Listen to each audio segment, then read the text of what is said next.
Hi friend, good evening. This is Ravin watching my jet study. दोस्तों, discuss करेंगे जेटेड mains का सामान्य ज्ञान का कुछ इंपॉर्टेंट क्वेश्चन जो कि ज्योग्राफी से लिया हूं, यानी कि भूगोल से। आपको पता है कि आपको सामान्य ज्ञान के अंदर पे भारत का भूगोल के बारे में भी पढ़ना है, यहां से भी काफी क्वेश्चंस आएंगे। आज मैं जितना क्वेश्चंस आपके सामने एक्सप्लेन करूंगा, कुछ क्वेश्चंस जेएसएससी का डिफरेंट एग्जाम पे आ चुका है, कुछ क्वेश्चंस को मैं नेशनल लेवल एसएससी से लाया हूं। बिल्कुल स्किप मत करना, सारे क्वेश्चंस आपके एग्जाम के पॉइंट ऑफ व्यू से इंपॉर्टेंट है। अगर आप 1 to 5 का तैयारी कर रहे हो फिर भी आपका पेपर 3 में हेल्प करेगा। अगर आप 6 to 8 का तैयारी कर रहे हो फिर भी आपका ये पेपर 3 में हेल्प करेगा, क्योंकि 1 to 5 एंड 6 to 8 का दोनों का जो सामान्य ज्ञान का सिलेबस है वो संपूर्ण रूप से सेम है। ठीक है, चलो पहला क्वेश्चन को डिस्कस करते हैं कि क्षेत्रफल की दृष्टि से भारत का सबसे बड़ा राज्य कौन सा है। आपको मैं ऑलरेडी हर एक वीडियो पे बता चुका हूं कि एक बार क्वेश्चंस को पढ़ने के बाद आपको आंसर की तरफ नहीं आना है, और ये हमेशा बोलता हूं कि आप मेरे बात सुन सुन के आप प्रैक्टिस के अंदर पे डाल लें ये वाले एक्टिविटी को। चाहे आप घर में प्रैक्टिस कर रहे हो, चाहे आप एग्जाम हॉल के अंदर पे हो, आपको मिनिमम 2 बार पढ़ना है, सो दैट कि आप सही आंसर की तरफ आप 80% आगे बढ़ पाओगे। ठीक है, चलो पहला क्वेश्चन क्या है कि क्षेत्रफल की दृष्टि से भारत का सबसे बड़ा राज्य कौन सा है। देखो, क्षेत्रफल की दृष्टि से ना सबसे बड़ा जो राज्य है ये है हम लोगों का राजस्थान। ठीक है, ये तो हो गया डायरेक्ट आंसर। आपको पता है कि मैं हर एक क्वेश्चंस को एक्सप्लेन करता हूं और वहां से हम लोग 2-3 न्यू क्वेश्चंस को क्रिएट करने का कोशिश करते हैं। अब आपको यह पूछ देगा कि राजस्थान का क्षेत्रफल कितना है, ये भी क्वेश्चंस में आ सकता है, जो कि आपको जानना जरूरी है। ये है आपका 3,42,000 समथिंग। समथिंग के अंदर पे कोई किताब में आपका 239 है, और कुछ कुछ बुक्स के अंदर पे 200 आपका 40 है। ठीक है, तो 40 या 39 के अंदर पे जो भी ऑप्शन रहेगा आप उसको इजीली ले सकते हो, यानी कि 3,42,239 वर्ग किलोमीटर है। ठीक है, अब यहां से और एक क्वेश्चन आ सकता है कि दूसरा नंबर पे कौन आता है। ये तो सबसे बड़ा राज्य हो गया, तो दूसरा नंबर पे कौन सा आ सकता है, तो वो है आपका मध्य प्रदेश।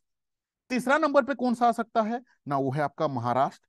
आपका चौथा नंबर पे कौन सा आ सकता है ना, वो है आपका उत्तर प्रदेश। आपको डायरेक्टली दे देगा क्वेश्चंस कि यहां पे जैसे डायरेक्ट दिया हुआ है कि पहला नंबर में सबसे बड़ा जो राज्य है कौन सा है, बोल देगा कि क्षेत्रफल के आधार पे चौथा नंबर पे कौन सा स्टेट जो है वो आता है, तो आपको जानना जरूरी है कि वो है आपका उत्तर प्रदेश। अगर उस टाइप का क्वेश्चन देगा तो घुमा के दिया, इसको क्वेश्चंस को बोला जाता है डायरेक्ट क्वेश्चंस। दे देगा कि भारत का तीसरा नंबर में कौन आता है, दूसरा नंबर पे कौन आता है, पहला नंबर पे कौन आता है, कौन सा दूसरा नंबर का वर्ग किलोमीटर कितना है, ये डिटेल्स आपको जानना जरूरी है, क्योंकि क्वेश्चन अगर घुमा के देगा तो आपको इसी टाइप का दे सकता है। ठीक है दोस्तों, अगर अभी तक आपने मेरा व्हाट्सएप ग्रुप में ऐड नहीं हुए हो तो डिस्क्रिप्शन बॉक्स में एक लिंक है, जहां पे जेटेड मेंस यानी कि सहायक आचार्य के जो तैयारी कर रहे हैं 700 से भी ज्यादा स्टूडेंट्स ऑलरेडी कनेक्टेड हैं, उस ग्रुप में जाके आप ऐड हो जाइए। दूसरा चीज, अगर आप 6 to 8 का तैयारी कर रहे हो एसएसटी में, जिसका पेपर 4 के अंदर में हिस्ट्री, ज्योग्राफी एंड पॉलिटिकल है, मार्केट में बुक अवेलेबल नहीं है कंसेप्ट क्लियर करने के लिए, डिस्क्रिप्शन बॉक्स में मेरा व्हाट्सएप का नंबर दिया हुआ है। ओनली 500 पे आपको हिस्ट्री, ज्योग्राफी एंड पॉलिटिकल जो पेपर 4 है आपका सिलेबस के अकॉर्डिंगली मैं नोट्स प्रोवाइड कर रहा हूं। ऑलरेडी 50 चैप्टर का नोट्स मैं ऑलरेडी दे चुका हूं मेरा ग्रुप में। ठीक है, टेलीग्राम ग्रुप है मेरा, जहां पे हम आपको ऐड करेंगे। कंप्लीटली एनसीईआरटी बेस्ड नोट्स है पेपर 4 के लिए, ध्यान रखना पेपर 4। ये सारी चीज जो सामान्य ज्ञान है ये आपका पेपर 3 है, मैं बात कर रहा हूं पेपर 4 का। अगर आपको नोट्स लेना है हिस्ट्री, ज्योग्राफी, पॉलिटी आपका सिलेबस के अकॉर्डिंगली संपूर्ण एनसीईआरटी का निचोड़, तो मेरा व्हाट्सएप नंबर में आप मतलब कम्युनिकेट करना, मैसेज करना। ओनली 500 रुपीज पे आपको नोट्स मिलेगा। 50 चैप्टर का नोट्स ऑलरेडी हम लोग डाल चुके हैं, 65 या 66 चैप्टर का टोटल है। ठीक है, आने वाले दिन पे 10-15 चैप्टर का नोट्स आपको मैं वहां पे मैं डाल दूंगा। ठीक है, चलो नेक्स्ट क्वेश्चन। जिस क्वेश्चन का आंसर आपको पता है, प्लीज उस वीडियो को पॉज करके आप क्या करना, उसका आंसर को लिखना। ठीक है, निम्नलिखित में से कौन सा राज्य पूर्वोत्तर के 7 बहनों यानी कि 7 सिस्टर के सदस्य हैं। ठीक है, देखो आपको ना मैं सबसे पहले दिखा देता हूं ग्राफ को। ये है आपका इंडिया का मैप, आपको समझने में थोड़ा सा आसानी होगा। देखो यहाँ पे आपको पता है ना कि यहाँ पे 7 है, यहाँ पे 7 स्टेट है आपका, अरुणाचल प्रदेश, नागालैंड, मणिपुर, मिजोरम, त्रिपुरा, मेघालय, आसाम, जिसको 7 बहनें बोला जाता है। ठीक है, आपको मैं इसीलिए मैप दिखा दे रहा हूं सो दैट आपका कंसेप्ट पूरा क्लियर रहे। ठीक है, अभी क्वेश्चन हम लोगों को क्या पूछ रहा है, क्वेश्चन ये बोल रहा है कि ये जो 4 ऑप्शन दिया हुआ है इसमें से कौन सा स्टेट है जो कि ये जो 7 सिस्टर है उसके अंदर पे आता है। तो 7 सिस्टर के अंदर पे यहाँ का आता है कौन आता है, आता है आपका बी, यानी कि त्रिपुरा। यहीं पे ही आपका त्रिपुरा, मिजोरम, नागालैंड, मणिपुर, ये सारा चीज, ये 7 राज्य यहाँ पे है। ठीक है, चलो नेक्स्ट क्वेश्चन की तरफ हम लोग आगे बढ़ते हैं। अभी तक अगर आप कमेंट नहीं किए हो तो कृपया करके कमेंट कर दो, एक ही चीज रिक्वेस्ट करता हूं आपको। ठीक है, क्षेत्रफल की दृष्टि से विश्व में भारत का कौन सा स्थान है? काफी इंपॉर्टेंट क्वेश्चन है, कोई बार रिपीट हो चुका है। यहां से 3-4 क्वेश्चंस को हम लोग निकालेंगे। देखो क्या बोल रहा है कि क्षेत्रफल की दृष्टि से विश्व में भारत का कौन सा स्थान है। देखो अगर आप तो अगर ये ऐसा क्वेश्चन पूछ देगा तब तो आप डायरेक्टली यहाँ पे लिख देगो 7वां नंबर पे आता है। लेकिन यहाँ पे आपका कंसेप्ट क्लियर करने के लिए मैं आपको बता दूं कि सबसे ऊपर में कौन रहता है। सबसे ऊपर में रहता है रूस, सबसे दूसरा में कौन रहता है? कनाडा रहता है, फिर रहता है अमेरिका रहता है, फिर चीन रहता है, फिर ब्राजील रहता है, फिर ऑस्ट्रेलिया रहता है, 7वां नंबर पे हम लोगों का इंडिया आता है। तो ऐसे दे देगा कि क्षेत्रफल की दृष्टि से विश्व में 5 नंबर पे जो कंट्री आता है उसका नाम क्या है। तो आपको अगर 1 से लेके मिनिमम 10 तक आपको याद रखना जरूरी है, ये काफी इंपॉर्टेंट क्वेश्चन है। ठीक है, देखो अब यहाँ पे ये आ रहा है कि टोटल क्षेत्रफल कितना है, किसका? नहीं, भारत का। भारत का टोटल क्षेत्रफल कितना है? तो वो हो जाता है आपका 32 लाख। कितना है? 32 लाख आपका 87,200। कोई किताब में आपको 63 मिलेगा, कोई 100 पे 62 मिलेगा, कहीं पे 61 मिलता है, वेरिएशन रहता है। लेकिन टोटल कुल क्षेत्रफल का अगर हम बात करें भारत का, जो कि है आपका 32 लाख, यानी कि 32,87,263 है। सबसे ऊपर में किसका नाम रहा ना? रूस है, दूसरा में कनाडा है, फिर अमेरिका है, फिर चीन है, फिर ब्राजील है, फिर ऑस्ट्रेलिया है, फिर आपका इंडिया है। इसको आपको याद रखना जरूरी है। अगर आप मैप को देखोगे तो आपको याद भी रह जाएगा। ठीक है, देखो अब हम लोग चलते हैं 4th नंबर क्वेश्चन पे। भारत के क्षेत्रफल में पाकिस्तान से लगभग कितना गुना अधिक है? भारत का जो क्षेत्रफल है वो पाकिस्तान से लगभग कितना गुना अधिक है? देखो अगर हम डायरेक्टली अगर हम आपको बात करें कि कितना गुना है ना, 4 गुना है, ये भी आप जानते होंगे। ठीक है, लेकिन अब यहाँ पे घुमा के हम लोगों का क्या क्वेश्चन आ सकता है, ये आपको एडिशनल नॉलेज के लिए, कि पाकिस्तान का टोटल जो क्षेत्रफल है वो कितना है। तो ये है आपका 8,81,000 समथिंग है। ठीक है, 81,910 12 11 समथिंग डिफरेंस रहता है हर एक किताब में। ठीक है, अब अगर 8 लाख ये हो रहा है और हम लोग इंडिया में, मैं अभी थोड़ी देर पहले आपको क्या बोला कि भारत का टोटल क्षेत्रफल कितना है ना, 32 लाख समथिंग है। तो यानी कि डायरेक्टली यहाँ पे कितना हो जा रहा है कि 8 4 के 32, यानी कि 4 गुना है भारत बड़ा किससे ना, पाकिस्तान से। फिर भी फुटाने काम नहीं है। ठीक है, चलो कोई बात नहीं। इधर देखो अब हम लोग आ जाते हैं नेक्स्ट क्वेश्चन पे। किस देश के साथ भारत के सबसे लंबाई अंतरराष्ट्रीय सीमा स्पर्श करता है? इसके लिए आपको मैप का नॉलेज रहना जरूरी है। ज्योग्राफी का अगर आप स्टूडेंट्स हैं तब तो आपको जानते ही होंगे। अगर आप हिस्ट्री, पॉलिटी और समथिंग साइंस वाले बैकग्राउंड के हैं तो आपको मैप का नॉलेज रहना बहुत ज्यादा जरूरी है। क्या लिख रहे हैं कि किस देश के साथ भारत का सबसे बड़ा आपका अंतरराष्ट्रीय सीमा स्पर्श करता है? चलो मैं मैप में लेके जाता हूँ। ठीक है, ये देखो ये है हम लोगों का इंडिया का मैप। अब इंडिया का मैप में आप ये आप देख सकते हो, उसके चारों तरफ पानी है। अगर आप इधर में भी देखोगे तो सबसे सबसे जो यहाँ पे मैं आपको क्या बोला था कि यहाँ पे 7 गो राज्य है। ठीक है ना, 7 गो राज्य है और इधर भी राज्य है। यहाँ पे भी आपका कोलकाता में भी है, यहाँ पे बिहार भी लगा हुआ है। तो यहाँ से अगर आप देखोगे कि कौन सा है जो कि सबसे ज्यादा कनेक्टेड है, तो ये कौन सा है? ये है बांग्लादेश। ठीक है, मैं आपको ना पूरा मैप भी दिखा के निकाल के दिखा देता हूँ। देखो ये जो हाईलाइट हुआ, ये आपका बांग्लादेश जो अभी हाईलाइट हुआ। ठीक है, इसमें अगर आप देखोगे कि सबसे पहला तो मैं आपको बता दूं कि ये जो बांग्लादेश जो कनेक्ट हुआ है, ठीक है, एक इसका जो टोटल लंबाई कितना है ना, 4,906 किलोमीटर जो है वो आपका लंबाई है, यानी कि ये कनेक्टेड है। अब ये कौन कौन सा जो स्टेट है वो कनेक्टेड है? देखो यहाँ पे पश्चिम बंगाल ये आपका कनेक्टेड है, असम तो ये यहाँ पे कनेक्टेड है ही है, आपका मेघालय, त्रिपुरा, मिजोरम, जितना बच्चा बच्चा आपको दिख रहा है, मेघालय हो गया इधर में। ठीक है, मेघालय हो गया, यहाँ पे देखो ये त्रिपुरा यहाँ पे लगा हुआ है, ये फोटो आ जा रहा है। ठीक है, वेस्ट बंगाल लगा हुआ है, यानी कि मोटा मोटी अगर हम लोग बात करें तो पश्चिम बंगाल से, पश्चिम बंगाल है, असम है, मेघालय है और त्रिपुरा मिजोरम जो है ये कनेक्टेड है। अब यहाँ पे और एक क्वेश्चन आ सकता है इसी सिमिलरिटी में कि ये तो सबसे बड़ा, यानी कि भारत का जो मैप है उसके साथ अंतरराष्ट्रीय जो कनेक्टेड है सबसे ज्यादा लंबाई, सबसे छोटा लंबाई कौन सा है ना? सबसे छोटा लंबाई जो है आपका वो है आपका अफगानिस्तान। ठीक है, अफगानिस्तान कहाँ पे है? ये है आपका अफगानिस्तान।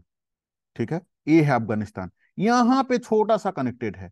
ठीक है, ये है अफगानिस्तान जो कि 106 किलोमीटर के लगभग में कनेक्टेड है हमारे इंटरनेशनल इससे, मतलब क्या बोलते हैं, इंटरनेशनल जो एरिया है उसके साथ ये कनेक्टेड है ओनली 106 किलोमीटर। और ये बांग्लादेश वाला जो मैंने आपको बताया, अभी समझाया, अभी भी हाईलाइट करके रखा हूं, ये है आपका 4906 किलोमीटर में आ जाता है ये, ठीक है।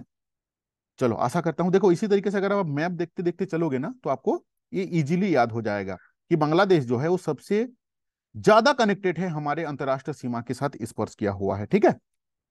अच्छा लगा तो कमेंट जरूर करना भाई, एक आप ही का एक आपका एक कमेंट का ही इंतजार रहता है मेरा। चलो नेक्स्ट क्या देख लेते हैं कि पश्चिम बंगाल का सीमा कितने देशों के साथ लगती है। ये भी इंपॉर्टेंट क्वेश्चंस है। पश्चिम बंगाल का जो सीमा है ये कितना देश के साथ कनेक्टेड है, ठीक है। देखो मैं आपको सबसे पहले लेके जाता हूं मैप में, उससे क्या होगा कि आपको समझने में आसानी होगा, ठीक है। यहां पे मैं डाल देता हूं वेस्ट बंगाल। देखो ये आ गया वेस्ट बंगाल, यहां से लेके यहां तक। तो देखो आप देख लो, खुद देखो, ये वेस्ट बंगाल है, यहाँ पे आपका बांग्लादेश है, यानी कि बांग्लादेश तो कनेक्टेड है, ये है, ठीक है। बांग्लादेश के साथ ये हो गया नेपाल, ये वाला देखो ये है नेपाल। नेपाल के साथ भी यहाँ पे हम लोगों का कनेक्टेड है, ठीक है। ये वाला देख लो, ये वाला पोर्शन जो रेड वाला दिख रहा है ये यहाँ पे कनेक्टेड है, ठीक है। इसके बाद भूटान, भूटान कौन सा है, ये है भूटान। भूटान के साथ भी आप देखो रेड में ये कनेक्टेड है, यानी कि 3 देश जो है ये सबसे ज्यादा कनेक्टेड है, ठीक है। लेकिन सबसे ज्यादा अगर हम लोग बात करें कि वेस्ट बंगाल के साथ कौन सा स्टेट, कौन सा कंट्री है जो सबसे ज्यादा लंबा यानी कि अंतरराष्ट्रीय सीमा के साथ कनेक्टेड है, तो इसका आंसर होगा आपका बांग्लादेश, सबसे ज्यादा यहाँ पे कनेक्टेड है, ठीक है। चलो नेक्स्ट क्वेश्चन की तरफ हम लोग आगे बढ़ते हैं, जिसका आंसर पता है यहाँ पे डायरेक्टली आंसर लिख देना 3। मैं मैप दिखा दे रहा हूं सो दैट कि आपका कंसेप्ट पूरा क्लियर रहे, ठीक है। देखो अधिकतम राज्य के साथ सीमा स्पर्श करने वाला राज्य का नाम क्या है, ये भी इसी तरीके का क्वेश्चंस आपको देखने को मिलेगा। क्योंकि आप तो यहाँ पे पीजीटी का परीक्षा नहीं दे रहे हो ना ज्योग्राफी का, कि आपको माइक्रो लेवल में पूछा जाएगा, इस बार जैसे इकोनॉमिक से पूरा फाड़ दिया था 4 तारीख को, ठीक है। चलो कोई बात नहीं, देखो इस बार ना, हाँ क्या बोल रहे हैं, अधिकतम राज्य के साथ सीमा स्पर्श करने वाला राज्य का नाम क्या है। आपको मैं बता दूं कि यह है उत्तर प्रदेश, सबसे ज्यादा कनेक्टेड है। लेकिन मैं आपको ग्राफ में भी इंडिया का मैप में भी आपको मैं दिखा दूंगा, ठीक है। उत्तर प्रदेश, ठीक है। चलो हम लोग क्या क्या निकालेंगे यहां से, उत्तर प्रदेश निकालेंगे। उत्तर प्रदेश हाईलाइट हो गया, ठीक है। अब देखो यहां से टोटल कितना राज्य से कनेक्टेड है, ये देख लो आप। बिहार, ठीक है, यहां हो गया बिहार, हो गया झारखंड, हो गया छत्तीसगढ़, हो गया मध्य प्रदेश, ये हो गया हरियाणा, हो गया राजस्थान, हो गया हिमाचल प्रदेश, उत्तर आपका उत्तराखंड। सबसे ज्यादा कनेक्टेड है दूसरा राज्य से, इसका नाम है आपका उत्तर प्रदेश, ठीक है। चलो नेक्स्ट क्वेश्चन की तरफ हम लोग आगे बढ़ते हैं।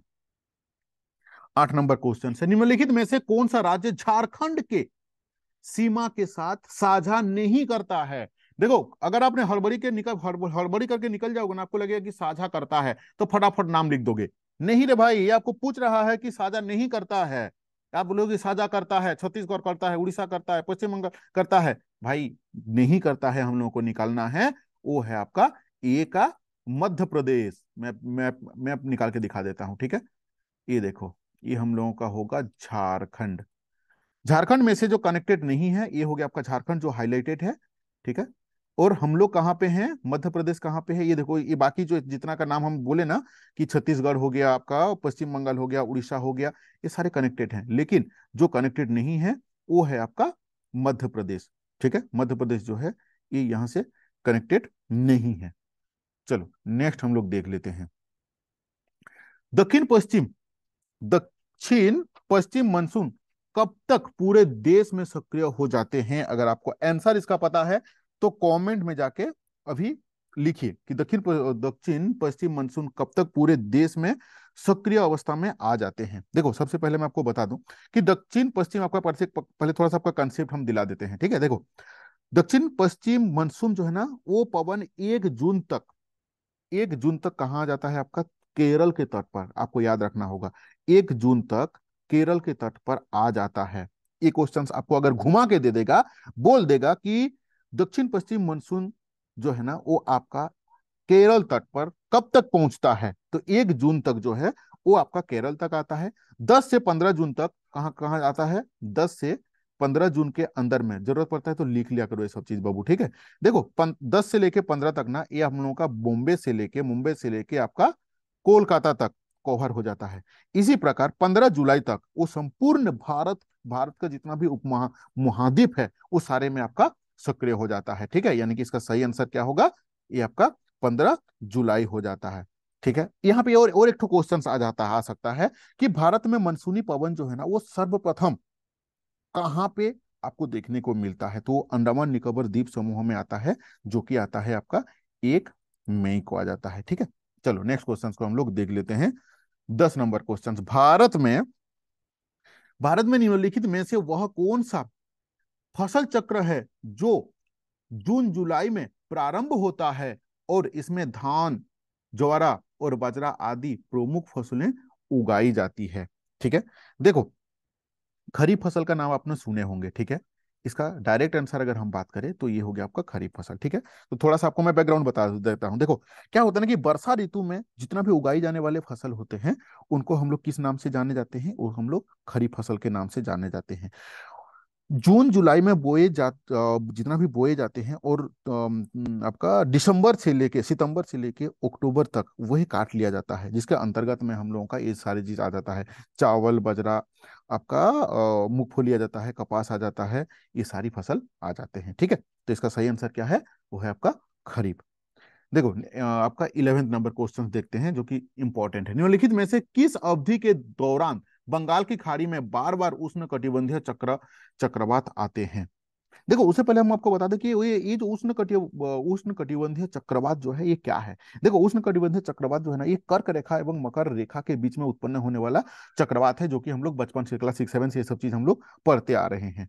और ये होता क्या है ना कि ये अक्टूबर से लेकर नवंबर महीना के दौरान पे ये बंगाल की खाड़ी में उत्पन्न हो जाता है, और यह चक्रवात जो है आपका पूरा संपूर्ण यानी कि उड़ीसा से लेकर आंध्र प्रदेश से लेकर तमिलनाडु राज्य में ये प्रभावित करता है। ठीक है, चलो अगर अच्छा लगा तो कमेंट जरूर करना, आपका कमेंट का मुझे इंतजार है। Thank you to watching this video. अगर डिस्क्रिप्शन बॉक्स में जो व्हाट्सएप ग्रुप का लिंक दिया हुआ है उसमें जुड़ जाइए जाके। ठीक है, थैंक यू।